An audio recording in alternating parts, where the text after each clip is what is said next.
안녕하세요. 김성 부동산 연구소입니다. 오늘은 경매시 우리가 보통 권리 분석을 할 때 말소 기준 권리에 의해서 권리 분석을 실시합니다.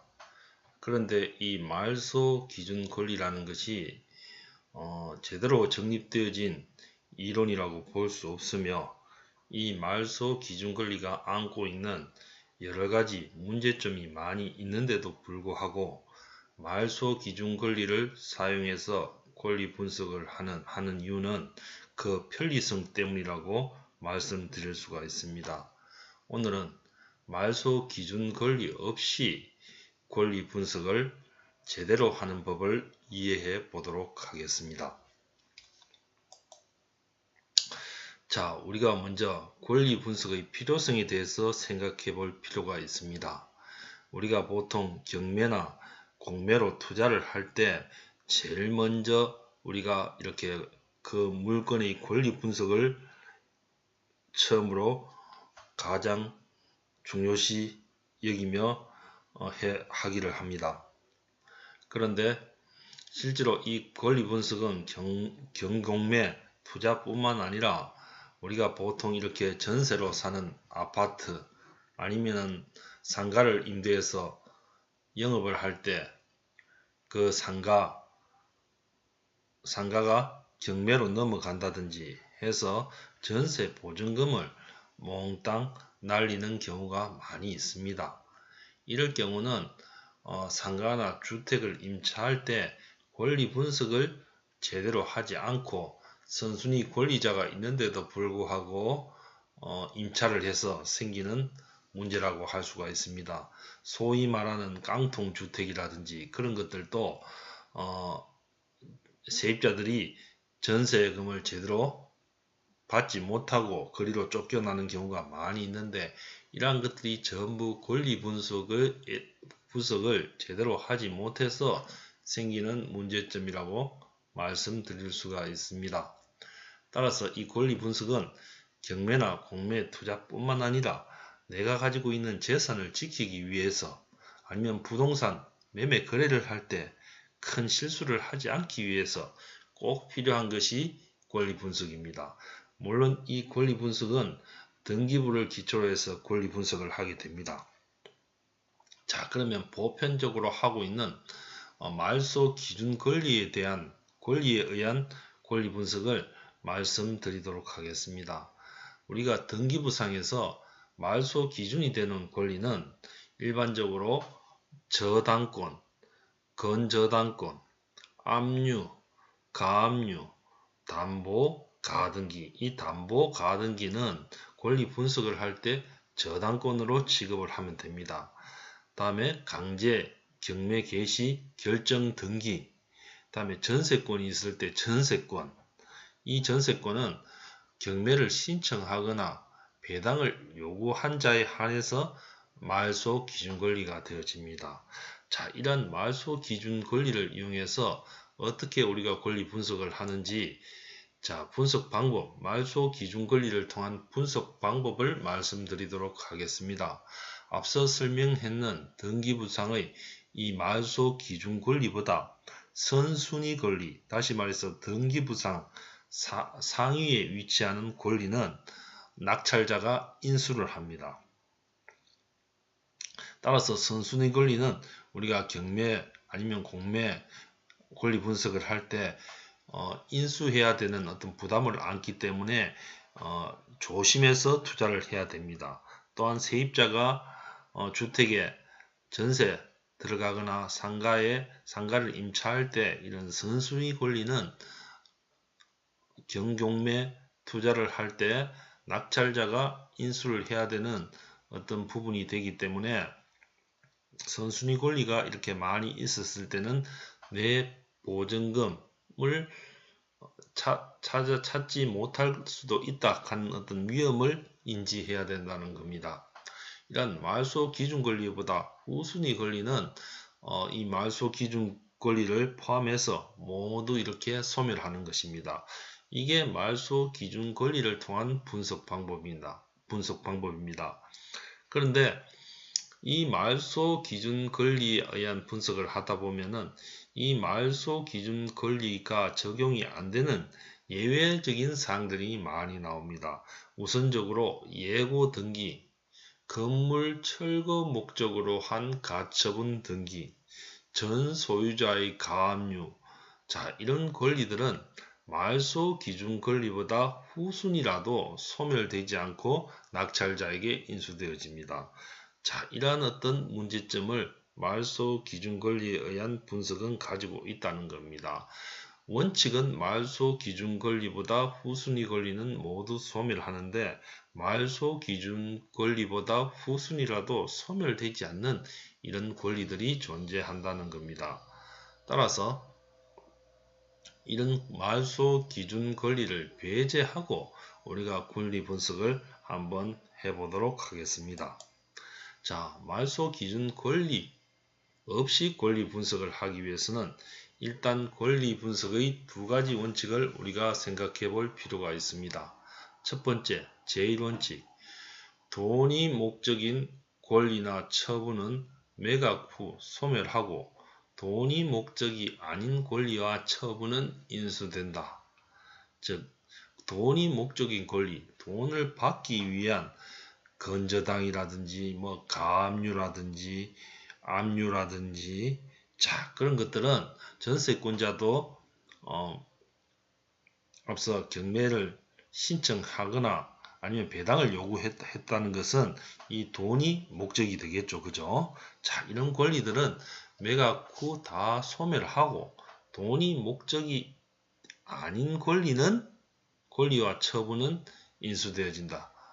자, 돈이 목적이 아닌 권리, 즉 가처분이라든지 그죠? 또한 가등기인데 담보 가등기가 아니라 어떤 소유권 이전에 관한 가등기라든지 그런 가등기는 돈이 목적이 아닌 권리가 되겠죠. 그죠? 자, 그런 권리는 어떻습니까? 인수되어진다는 것이 제1원칙입니다. 다음 제2원칙은 권리 분석 제1원칙을 적용을 했을 때 선의의 제3자가 없어야 된다. 적용을 했을 때 자, 선의의 제3자 하나 빠졌습니다. 자, 하나 빠졌는데 뭐가 빠졌나 하면은 자, 적용을 했을 때 피해를 보는 피해를 보는 선의의 제3자 피해를 보는 피해를 입는 피해를 보는 선의의 제3자가 없어야 된다는 겁니다.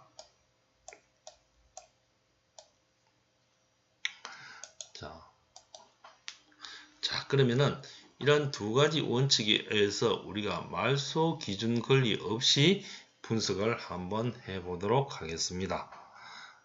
자, 등기부의 순위가 1순위, 2순위, 3순위 이렇게 되어져 있습니다. 첫 번째, 소유권의 권리자는 김말순 씨고 두 번째, 이 김말순 씨가 기업은행에 건저당권을 설정했는 게 두 번째 권리입니다.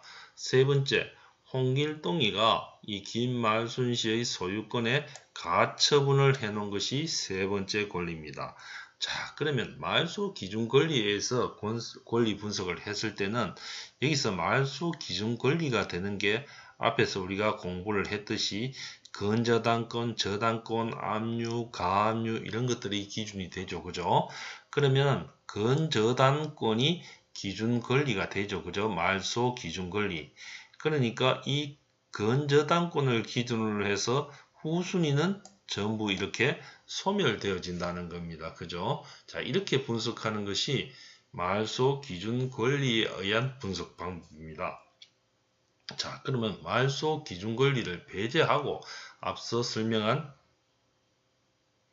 두 가지 원칙에 의해서 권리 분석을 한번 해보도록 하겠습니다.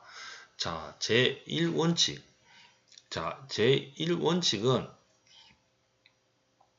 자, 돈을 목적으로 한 권리는 소멸되어지고 돈을 목적으로 하지 않는 권리는 인수되어진다는 게 제1원칙이죠. 그죠? 그러면은 기업은행의 건저당권은 돈을 목적으로 하는 권리이기 때문에 매각 후 어떻습니까? 소멸되어집니다. 그죠? 홍길동의 가처분 등기는 돈을 목적으로 하는 권리가 아닙니다. 즉 임대나 건저당권의 설정을 금지하는 가처분 등기죠. 그죠? 따라서 제1원칙에 의하면은 경매 후 이 가처분은 낙찰자에게 인수되어집니다. 자, 이게 제1원칙입니다. 자, 제2원칙은 제1원칙을 적용했을 때 피해를 보는 선의의 제3자가 없어야 이 1원칙을 그대로 적용한다고 말씀을 드렸습니다. 그죠? 자, 2원칙은 자, 봅시다. 기업은행이 건저당 설정 시 나중에 홍길동이 가처분을 설정했는 것을 알지 못했다. 자, 이 기업은행이 건저당을 설정을 할 때는 이 홍길동의 가처분은 없었죠. 그죠? 없었기 때문에 이 기업은행이 홍길동의 가처분이 없는 상태에서 건저당을 설정했기 때문에 이 가처분 때문에 기업은행이 피해를 봐서는 안 된다는 겁니다. 그죠? 따라서 알지 못했기 때문에 기업은행의 어떤 과실이나 고의가 없는 상태죠. 그죠? 선이라는 겁니다. 2번 기업은행이. 자, 그런데 제1원칙을 적용해서 홍길동의 가처분 등기는 인수한다고 했죠. 그죠? 홍길동의 가처분을 낙찰자가 인수할 경우는 어떤 문제가 생기냐면은 이 가처분을 인수하는 부담이 생기죠. 그죠? 낙찰자가. 그래서 임대나 건저당권의 설정을 할 수 없습니다. 그죠? 따라서 이러한 건물을 가처분을 인수하면서까지 살 사람이 존재하지 않을 겁니다. 그죠? 따라서 이런 건물을 경매에서 낙찰받는 사람이 없을 거고 이 낙찰가도 이렇게 떨어진다는 겁니다. 이렇게 낙찰가가 떨어진다는 것은 이 낙찰자가 가처분 등기를 인수를 함으로써 생기는 부담 때문에 낙찰가가 하락되어지죠. 그죠? 따라서 홍길동의 가처분 등기를 낙찰자가 인수를 한다면 선의의 제3자, 앞서 말씀드린 이 기업은행이 피해를 보게 된다는 거죠. 따라서 홍길동의 가처분은 돈을 목적으로 하지 않는 권리임에도 불구하고 소멸되어진다는 겁니다. 왜냐하면은 우리가 1원칙을 적용했을 때 인수를 했을 경우에는 이 기업은행이 선의의 제3자로서 홍길동이가 가처분을 후순위로 할 것이다 하는 것을 모르고 건저당권을 설정했죠. 그죠? 뒤에 누가 들어올지 어떻게 알았습니까? 그죠?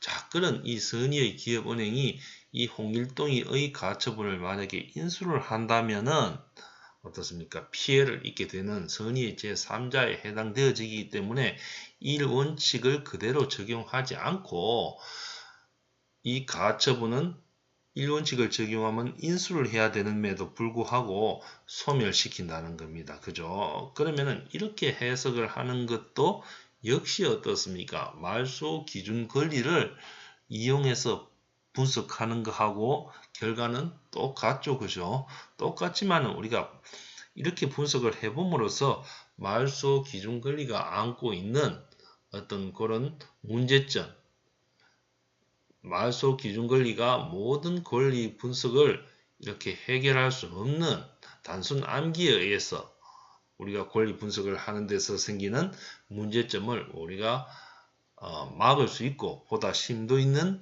우리가 경매 지식, 권리 분석 지식을 우리가 이해할 수 있다는 것입니다.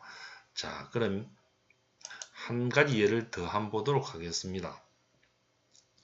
자, 소유권자는 성춘향입니다. 그죠? 이 성춘향이고 두 번째, 이도령이가 선순위로 가처분 설정 등기를 해놨다는 겁니다. 그죠? 세 번째, 신한은행이 건저당을 설정했을 때, 자, 이럴 때는 어떻게 되어지느냐 했을 때, 일단 먼저 우리가 말소 기준 권리에 의해서 권리 분석을 해 봤을 경우에는 이 건저당, 저당권, 압류, 가압류가 말소 기준 권리가 되죠. 그죠? 그러면 말소 기준 권리보다 후순위는 전부 다 어떻습니까? 소멸되어지죠. 그죠? 당연히 이 말소 기준 권리도 소멸되어집니다. 그리고 이 말소 기준 권리보다 선순위는 어떻습니까? 인수되어지죠. 그죠? 그래서 우리가 이도령의 가처분은 인수되어진다. 자, 이렇게 분석하는 게 말소 기준 권리에 의한 분석입니다. 자, 그러면은 말소 기준 권리를 배제하고 권리 분석을 한번 해보도록 하겠습니다. 자, 제1원칙이죠. 그죠? 즉, 돈이 목적인 권리나 처분은 인수되고, 돈이 목적이 아닌 권리나 처분은 인수되지 않는다 하는 게 제1원칙입니다. 그죠? 자, 그러면은 이도령의 가처분은 돈의 목적인 권리나 처분이 아니므로 경매 매각 후 낙찰자에게 인수되어지죠. 그죠? 아까 말소 기준 권리에 의해서 분석을 했을 때도 역시 인수되어집니다. 그죠? 두 번째, 신한은행의 건저당은 돈이 목적인 권리이므로 경매 매각 후 낙찰자에게 어떻습니까? 인수되지 않습니다. 그죠? 자, 이렇게 우리가 제1원칙을 적용했을 때 가처분은 인수고 건저당은 인수되지 않으니까 소멸되어진다. 이렇게 권리 분석을 하고 있습니다. 할 수가 있습니다. 자, 그런데 이 가처분이 인수되어진다면은 이 가처분의 부담 때문에 어떻습니까? 낙찰자가 이 가처분을 인수해야 되기 때문에 낙찰 금액은 어떻습니까? 점점점 낮아질 수밖에 없죠. 그죠? 이렇게 낮아지면은 이 신한은행은 어떻습니까? 이 대여금을 회수하는데 문제가 생겨지죠. 그죠? 빌려준 돈을 경매 낙찰 대금으로 다시 환수받아야 되는데 낮게 낙찰되어지니까 신한은행이 빌려준 돈을 이렇게 회수하는데 분명히 문제가 생길 수 있습니다. 그죠? 그런데 이 1원칙을 이제 제2원칙에 의해 가지고 우리가 한번 생각을 해 본다는 겁니다. 2원칙은 무엇이었습니까? 자, 이렇게 1원칙을 적용했을 때 선의의 피해자가 안 생겨야 된다는 거죠. 그죠? 선의의 피해자가 생겼을 경우에는 1원칙을 적용할 수 없다는 것을 앞의 예에서 봤습니다. 그죠? 자, 그러면은 이대로 이도령의 가처분은 인수되어지고 신한은행의 건저당이 소멸되어지는 게 1원칙인데 이대로 적용이 되려면은 제2원칙에 위배되어지지 않아야 된다는 겁니다. 자, 2원칙은 선의의 제3자가 피해를 안 봐야 된다는 거죠. 그죠? 자, 신한은행의 건저당 설정 시에 이도령의 가처분이 이미 선순위로 설정되어져 있었죠. 그죠? 따라서 이 신한은행이 건저당을 설정할 때 이도령의 가처분이 먼저 선순위로 설정되어져 있다 하는 것을 당연히 알 수 있죠. 그죠? 알 수 있음에도 불구하고 신한은행이 어떻습니까? 건저당을 설정해 줬다는 겁니다. 따라서 신한은행은 선의의 피해자가 아니라는 겁니다. 즉 선의의 제3자가 지금 피해를 보는 그러한 경우가 아니라는 겁니다. 따라서 이 1원칙을 적용하더라도 선의의 피해자가 어떻습니까? 안 생긴다는 거죠. 그죠? 다시 말씀드리면 1원칙을 적용하더라도 선의의 피해가 발생하면 안 된다는 2원칙에 위배되지 않는다는 겁니다. 그럼 이 1원칙을 그대로 적용하는 것이 제2원칙에 위배되는 것이 아니기 때문에 이도령의 가처분은 어떻습니까? 인수되어지고 건저당권, 신한은행의 건저당권은 소멸되어지는 이 원칙이 그대로 적용되어진다는 겁니다. 자, 이렇게 말소 기준 권리를 배제하고 우리가 권리 분석을 해도 역시 어떻습니까? 말소 기준 권리에 의한 권리 분석의 결과와 똑같이 어떻습니까? 결과가 도출되어진다는 것을 알 수 있습니다. 그죠? 자, 그래서 말소 기준 권리를 배제했는 권리 분석의 원칙을 다시 한번 말씀드리도록 하겠습니다. 자, 돈이 목적인 권리입니다. 그죠? 저당권, 건저당권을 한번 생각해 볼 수가 있죠. 그죠? 저당권, 건저당권은 선순위일 때는 당연히 소멸되어집니다. 그죠? 아울러 우순위일 때도 어떻습니까? 소멸되어진다는 겁니다. 돈이 목적이 아닌 권리, 가처분 같은 경우는 어떻습니까? 앞서 말씀드렸듯이 선순위일 때는 인수되어지고 후순위일 때는 소멸되어진다는 겁니다. 자, 돈이 목적이 아닌 권리는 자, 선순위일 때는 인수되어지고 후순위일 때는 소멸되어진다는 겁니다. 앞서서 우리가 두 번째 예에서 봤죠. 그죠? 돈이 목적이지 아닌 권리 가처분은 어떻습니까? 선순위로 있었죠. 그죠? 따라서 인수가 되어졌고 그 앞의 예에서는 가처분이 후순위에 있었기 때문에 소멸되어지는 예를 우리가 제일 첫 번째 예로 살펴봤다는 겁니다. 자, 돈이 목적인 권리는 선순위, 후순위 할 것 없이 모두 소멸되어지는 것이 이 권리 분석의 규칙이다. 자, 오늘은 말소 기준 권리를 배제하고 우리가 권리 분석을 하는 방법을 한번 생각을 해 봤습니다. 자, 이렇게 분석을 하면은 보다 우리가 등기부에 나오는 모든 권리들을 우리가 논리적으로 보다 심도 있게 분석을 할 수 있는 어떤 능력이 분명히 말소 기준 권리에 의한 단순한 어떤 암기식의 어떤 분석보다는 훨씬 효율적인 그런 권리 분석이 될 것이라고 믿어 의심치 않습니다. 자, 본 강의가 마음에 드셨다면 구독, 좋아요 꼭 부탁드립니다. 감사합니다.